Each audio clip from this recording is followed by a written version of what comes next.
তিন দিনের টানা ছুটিতে অফ সিজনেও পর্যটকে মুখরিত সৈকত নগরী কক্সবাজার ও চায়ের valley Sylhet. Hotel, motel, guest house ও রিসোর্টগুলোতে বেড়েছে বুকিং। সমাগম ঘটেছে হাজার হাজার দর্শনার্থীর। কাঙ্ক্ষিত সংখ্যক পর্যটক আসায় খুশি সংশ্লিষ্ট ব্যবসায়ীরা। সর্বোচ্চ নিরাপত্তা দেওয়ার আশ্বাস ট্যুরিস্ট পুলিশের।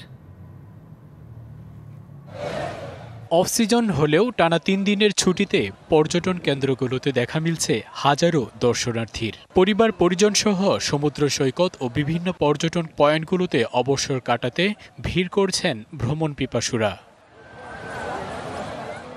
দেশের নানা প্রান্ত থেকে ছুটে আসা পর্যটকের ঢল নেমেছে কক্সবাজার সমুদ্র সৈকতে। বিস্তৃত বালিয়াড়িতে ঘোরার পাশাপাশি সাগরের লোনা জলে সমুদ্র স্নানে মেতেছেন তারা। ৭০ থেকে ৮০ হাজার মানুষের সমাগম ঘটেছে এখানে। তবে নিরাপত্তা নিয়ে সন্তুষ্টির কথা জানালেও হোটেল ভাড়া এবং খাবারের অতিরিক্ত দাম আদায়ের অভিযোগ অনেকের। ভাড়া একটু বেশি যাচ্ছে, তারপরে রাস্তায় ভোগান্তি অনেক হয়েছে, জ্যামজট ছিল, আর সবকিছু মিলে এখানে আসার পরে ভালো লাগছে আর কি। এবার একটু বেশি ভিড়, ক্রাউডটা একটু বেশি। এরই মধ্যে বুকিং হয়েছে ৫.৫ শতাধিক হোটেল মোটেলের ৬০ থেকে ৭০% কক্ষ।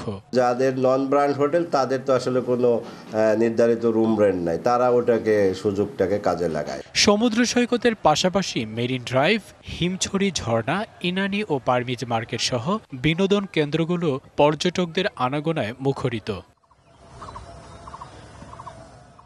এদিকে সিলেটের স্পটগুলোতেও ঢল নেমেছে পর্যটকের। চা বাগান, রাতারগুল, জাফলং, সাদা পাথরের মতো জনপ্রিয় স্পটগুলো দেখতে দূর দূরান্ত থেকে এসেছেন হাজারো মানুষ।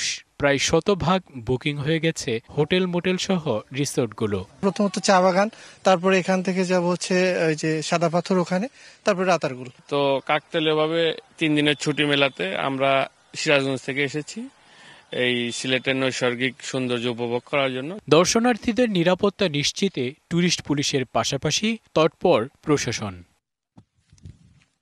Shakib Al Hasan, DBC news desk.